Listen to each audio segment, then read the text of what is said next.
pada bukan Muslim di Malaysia serta di peringkat antarabangsa. Beliau juga tersenarai di antara 10 calon terbaik anugerah tokoh dakwah negara kategori saudara kita pada tahun 2015.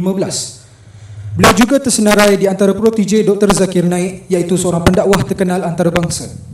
Penerima anugerah top 3 dalam International Dakwah Training Program IDTP dari Dr. Zakir Naik yang disertai oleh 20 peserta dari seluruh dunia yang berlangsung di Mumbai, India selama 6 minggu. Beliau juga merupakan speaker Peace TV yang ditonton tidak kurang daripada 100 juta penonton di seluruh dunia yang dimiliki oleh Dr. Zakir Naik.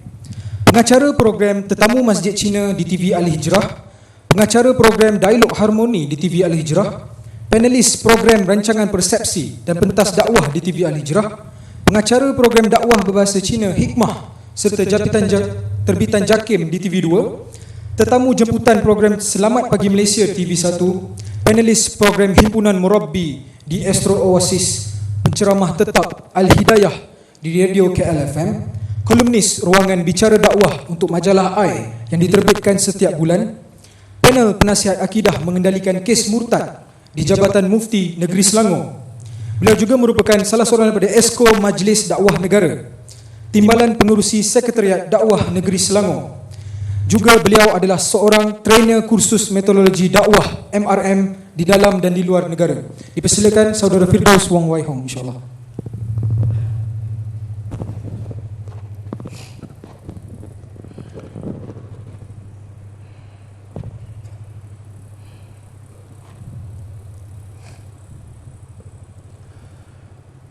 Alhamdulillah, wassalatu wassalam ala rasulillah wa ala alihi wa sahbihi ajma'in, amma ba'd. A'udzubillahi minasyaitanir rajim. Bismillahirrahmanirrahim. Kuntum khaira ummati ukhrijat linnas ta'muruna bil ma'ruf wa tanhauna 'anil munkar wa tu'minuna billah. Rabbi shrah li sadri wa yassir li amri wahlul 'uqdatam min lisani yafqahu qawli. Tuan-tuan dan puan-puan muslimin dan muslimat, Assalamualaikum warahmatullahi wabarakatuh. Alhamdulillah, pertama sekali kita panjatkan kesyukuran kita kepada Allah Subhanahu wa taala. Salam dan selawat kepada Nabi junjungan kita, Nabi Muhammad sallallahu alaihi wasallam. Baik, tajuk yang diberikan kepada saya pada malam ini adalah hak Al-Quran. Dalam sebuah hadis hasan, hadis nombor 1497, Baginda sallallahu alaihi wasallam mengkabarkan kepada kita bahawa dalam satu Ramadan diturunkan suhuf Ibrahim. Pada 6 Ramadan diturunkan Taurat Musa. Pada 13 Ramadan diturunkan Injil untuk Isa. Dan pada 24 Ramadan diturunkan Quran oleh Allah Subhanahu wa taala kepada baginda sallallahu alaihi wasallam. Bila kita menyebut tentang Quran, biasanya kita selalu kaitkan juga Ramadan bukan dengan Quran.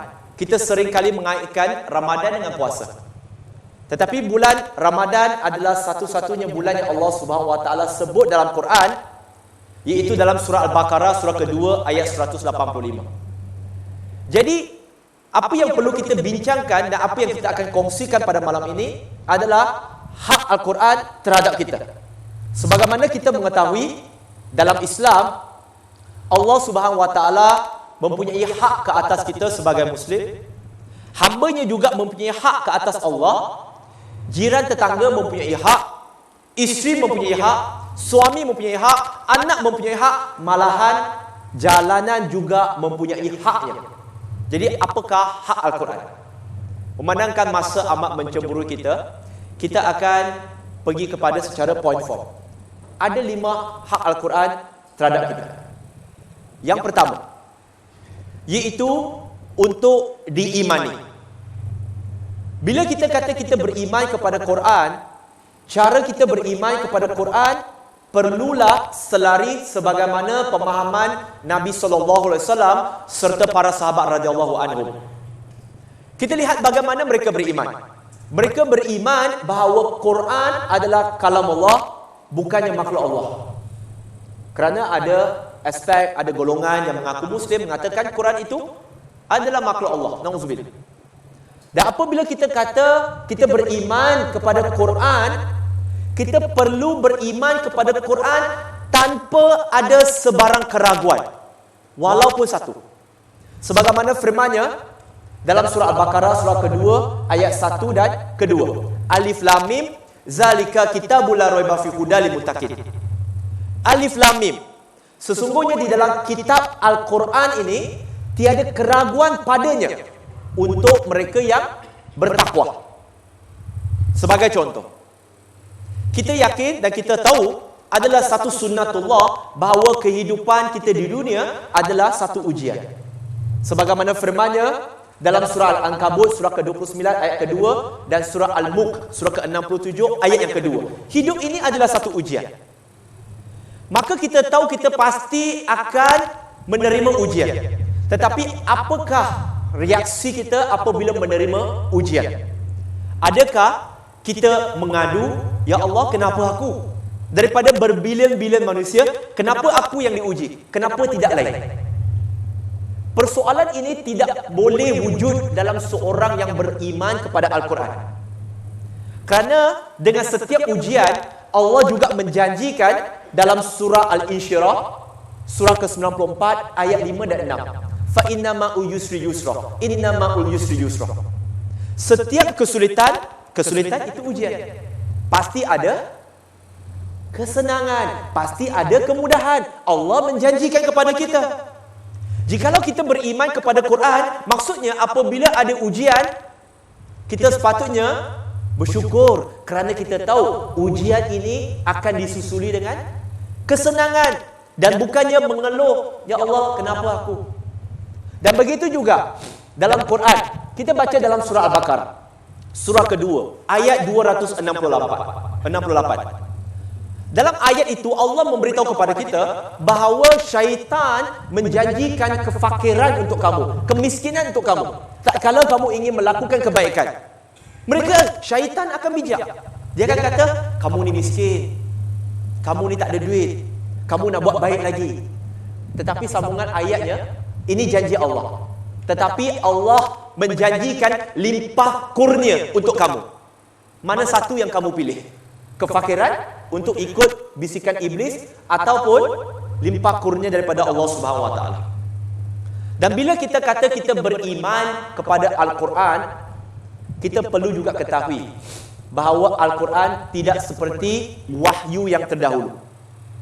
Kerana wahyu-wahyu yang terdahulu diturunkan untuk umat-umat tertentu, untuk satu bangsa, untuk satu masa. Sebagai contoh, dalam Gospel of John bab 10 ayat 5 dan 6, Nabi Isa, Jesus Christ, mengatakan bahawa aku tidak diutuskan untuk orang bukan Israel. Aku hanya diutuskan untuk domba-domba sesat. Maka dia diutuskan untuk satu bangsa sahaja. Dan ayat dalam Bible itu disokong oleh surah As-Saff surah 61 ayat ke-6. Quran bukan untuk satu bangsa, bukan untuk orang Arab saja, bukan untuk orang Melayu saja, bukan untuk orang Cina saja, bukan untuk orang India saja, tetapi ianya untuk semua manusia. Tidak kurang, tuan-tuan dan puan-puan, ada 6 tempat dalam Quran Allah sebut Quran ini adalah untuk semua manusia.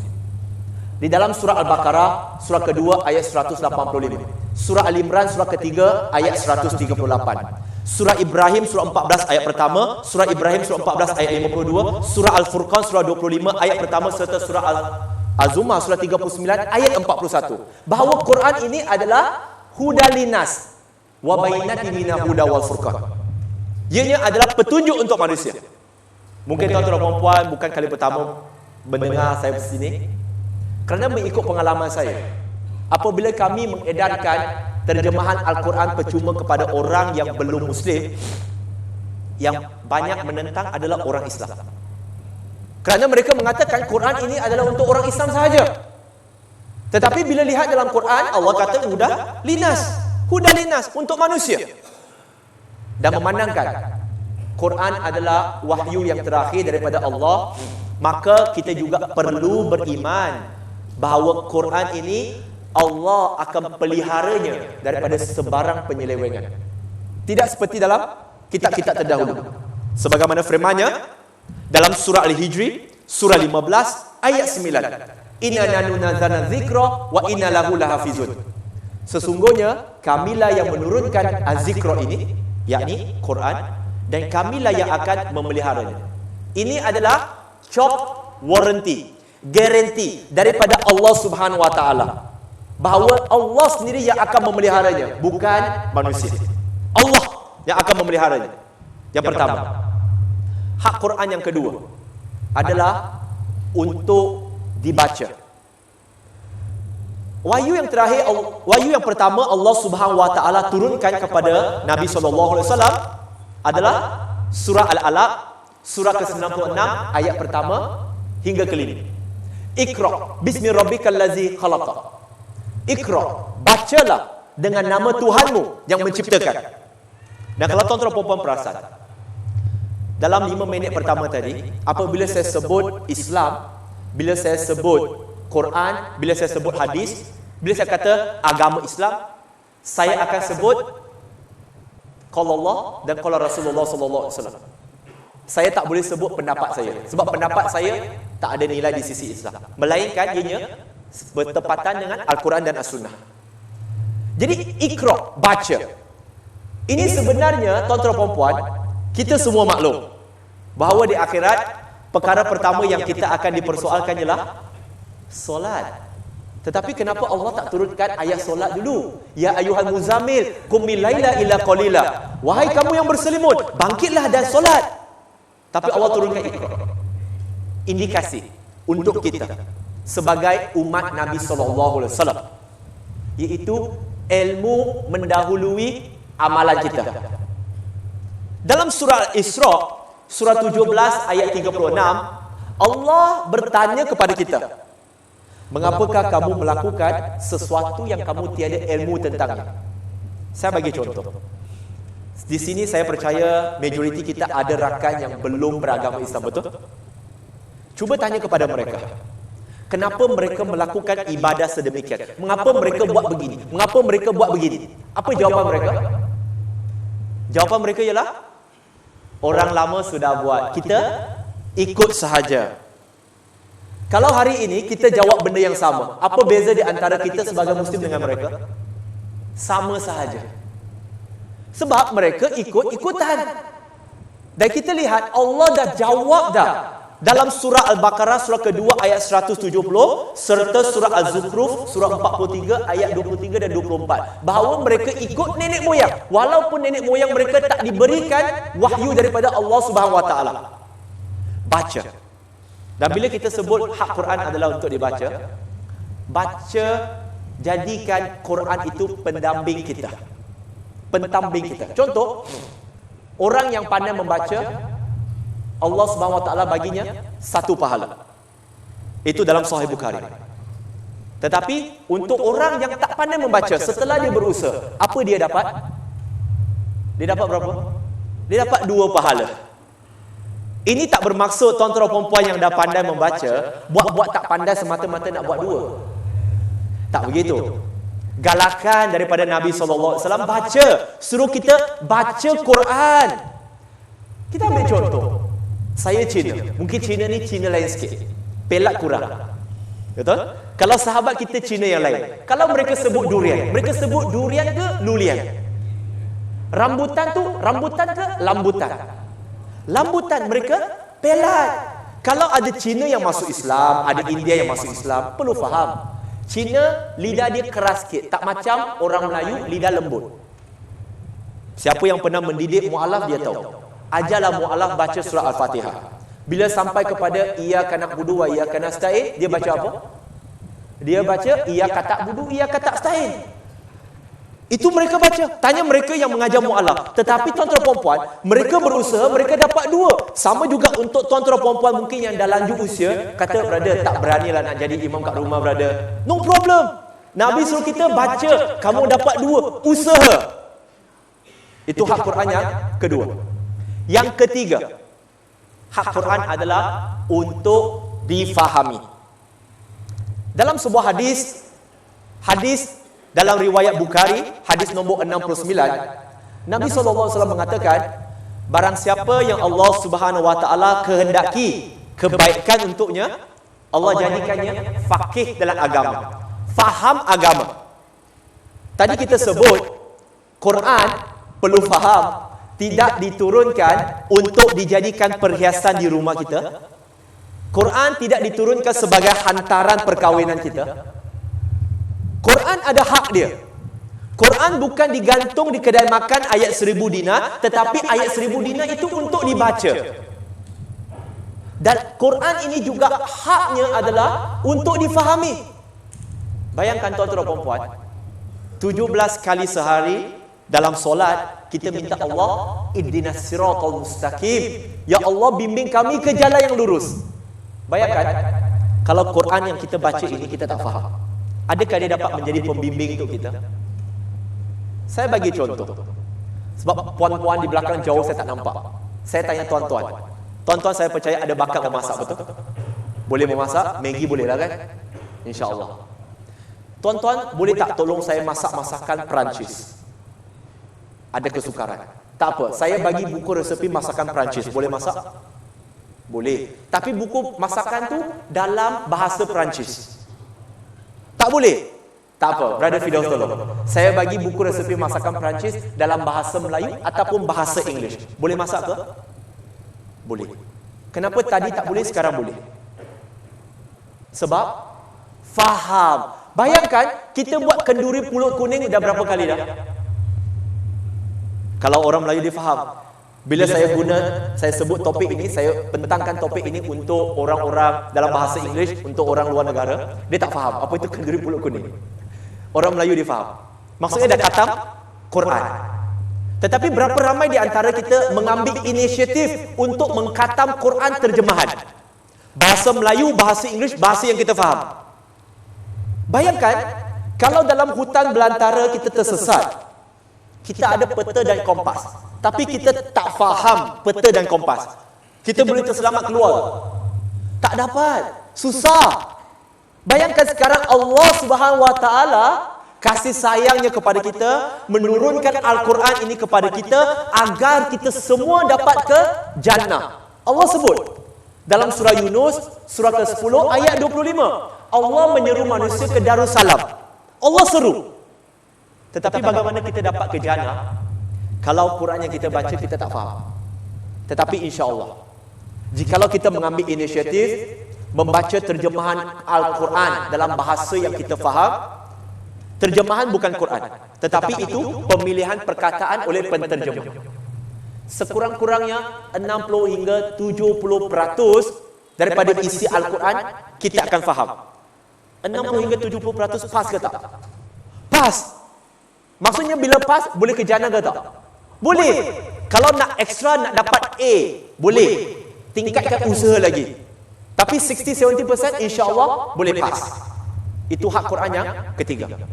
Hak Quran yang keempat adalah untuk diamalkan. Dalam sebuah hadis riwayat Muslim, hadis nombor 746, Aisyah radhiyallahu anha ditanya oleh sahabat, "Ya Aisyah, apakah akhlak Nabi sallallahu alaihi wasallam?" Maka Aisyah radhiyallahu anha menjawab, "Akhlak baginda adalah seperti Al-Quran." Maksudnya, baginda mengamalkan Al-Quran. Dan perlu kita ingat tuan-tuan dan puan-puan, peringatan untuk diri saya. Jangan ingat orang yang berceramah ni lebih bagus daripada orang yang mendengar ceramah. Tak. Kadang-kadang orang yang hebat-hebat tu dia dengar ceramah. Yang tak bagus tu dia tin kosong berbunyi lebih kat depan. Dalam sebuah hadis riwayat At-Tirmizi, hadis Hasan, hadis nombor 2416, Nabi SAW memberitahu kepada kita bahawa pada hari kiamat kaki anak Adam tidak akan diangkat sehingga ditanya 5 soalan. Ini soalan bocor. Tentang usianya, tentang usia mudanya, tentang rezekinya, dari mana dia mendapatkannya, dan tentang rezekinya, bagaimana dia membelanjakannya, dan juga tentang ilmunya, bagaimana dia mengamalkan ilmunya. Bayangkan, kita ada ilmu tetapi kita tak mengamalkan. Dia tak memberi manfaat kepada kita, malahan kita akan dipersoalkan di akhirat, kenapa kamu tidak mengamalkan? Dan amalkan Quran, tuan-tuan dan puan-puan, bukan amal macam kita pergi bazar Ramadan. Kalau kita pergi bazar Ramadan, kita beli semua makanan ke ataupun kita beli yang kita suka je? Kita beli yang kita suka. Kalau kita amalkan Quran, hanya mengamalkan apa yang kita suka. Yang tak bersesuaian dengan nafsu aku tak nak buat. Apa beza kita dengan bazar Ramadan? Kita dah menjadikan Islam itu ala-ala bazar Ramadan ataupun buffet. Islam bukan agama buffet. Amalkan Quran bukan sometime, bukan part time, tapi full time. Allah sebut dalam surah Al-Baqarah surah kedua ayat 208, masuklah ke dalam Islam secara menyeluruh. Kerana kita anytime boleh mati, anytime boleh jalan. Jangan kata esoklah, lusalah, insya-Allah, lepas umrah lah aku berubah. Persoalan dia, siapa yang menjanjikan kita akan selamat pulang dari umrah? Siapa yang menjanjikan kita akan berubah selepas esok? Siapa yang menjanjikan kamu akan bangkit esok? Minggu lepas, saya berada di Kuantan. Seorang non-Muslim, seorang doktor. Dia kata, insya-Allah, I will become Muslim 1 year later. 1 year later. Saya cakap, you don't even say 1 year later. Even you say tomorrow, I cannot promise you. Why? I can promise you. Saya boleh kata, insya-Allah esok matahari boleh terbit. Tetapi siapa yang bagi jaminan bahawa kamu akan bangkit esok? So, bila amalkan Quran, amalkan keseluruhan. Itu yang keempat. Dan yang kelima, yang terakhir, iaitu untuk disebarkan. Tadi kita sebut Quran adalah hudalinas. Dan dalam Quran, ada tak perintah dari Allah untuk suruh kita sebarkan? Ada ke tak? Banyak. Contoh, kita ada baca perkataan kul. Betul? Maksudnya? Katakan, kul huwallahu ahad, kul ya ayyuhal kafirun. Katakan kepada mereka. Berapa kali Allah ulang? 332 kali Allah ulang dalam Quran suruh kita kul. Apa kita dah buat? Kita semakin cool. Tidak. Allah suruh kita cool. Contoh, dalam surah Al-Imran, surah ketiga ayat 64, Allah berfirman, "Qul ya ahlul kitab," katakanlah kepada ahlul kitab. Ayat ini ayat perintah ke ayat cadangan, tuan-tuan dan puan-puan?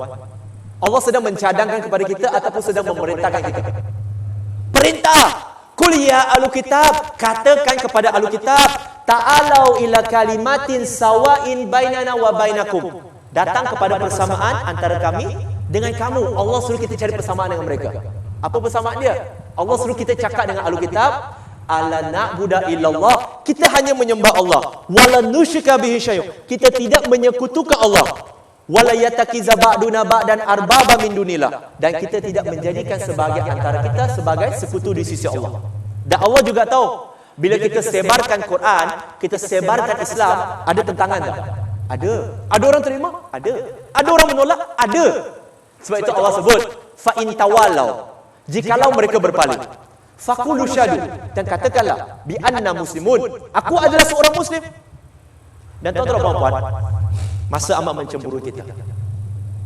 Adanya tuan-tuan dan puan pada malam ini menunaikan solat Isyak, solat tarawih bersama, itu adalah manifestasi bahawa suatu masa dahulu 800-900 tahun yang lampau, Al-Quran telah disebarkan ke tanah Melayu. Itu sebenarnya indikasi nenek moyang tuan-tuan dan puan-puan suatu masa dahulu menyembah pokok, menyembah semangat, menyembah batu, animisme. Tetapi kerana ada orang menyebarkan Al-Quran, maka mereka telah memeluk Islam, dan alhamdulillah tuan-tuan dan puan-puan hari ini Muslim. Generasi tuan-tuan dan puan-puan Muslim. Tetapi jangan terlalu selesa. Sekarang kita berada dalam zone yang sangat selesa. Very comfortable. Comfort zone. Kita tahu liberalisasi, sekurisasi, kristianisasi sangat berleluasa. Gejala murtad sekarang semakin menjadi-jadi. Jikalau kita tidak mengambil inisiatif untuk menyebarkan Al-Quran ini, siapa yang ingin dilakukan? Jadi cabaran dan jemputan untuk tuan-tuan dan puan-puan. Di luar ada disediakan 2 booth untuk tuan-tuan dan puan-puan ambil risalah dakwah secara percuma. Quran bahasa Melayu, bahasa Inggeris, bahasa Cina secara percuma untuk tuan-tuan dan puan-puan. Bukan untuk simpan. Ambil dan edarkan. Edarkan kepada rakan kita, rakan sekerja kita, jiran kita, rakan-rakan lama kita. Hubungi mereka, bagi mereka risalah Al-Quran ini. Dan tuan-tuan dan puan juga nampak kami buat rakaman. Kerana insya-Allah kali terakhir saya datang ke sini saya baru balik dari India. Masa tu belum ada idea. Alhamdulillah. Insya-Allah pada awal suku pertama tahun 2017, kami di Multiracial Reverted Muslim MRM bakal melancarkan stesen televisyen online kami untuk tujuan dakwah. Sebelum ini kami tak. Masa saya lepas balik saya tak buat lagi. Sekarang alhamdulillah Allah SWT bagi ilham, daripada tiada kamera sekarang kami telah ada 4 biji kamera. Alhamdulillah. Semua ini datang daripada Allah SWT.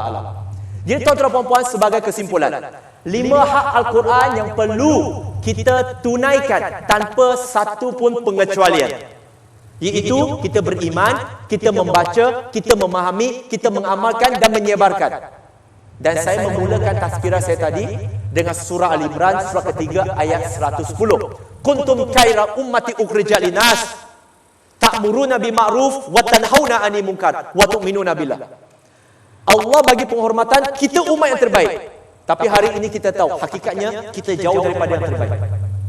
Kerana hak Al-Quran ini kita tak penuhi, kita tak tunaikan. Insya-Allah kita tunaikan kelima-lima hak Al-Quran ini dan kita akan mampu menjadi umat yang terbaik, kerana kita adalah umat yang ta'muruna bil ma'ruf wa tanhauna 'anil munkar. Satu penghormatan dakwah yang tak pernah diberikan kepada umat-umat terdahulu, tetapi dihaskan untuk umat Nabi Muhammad sallallahu alaihi wasallam.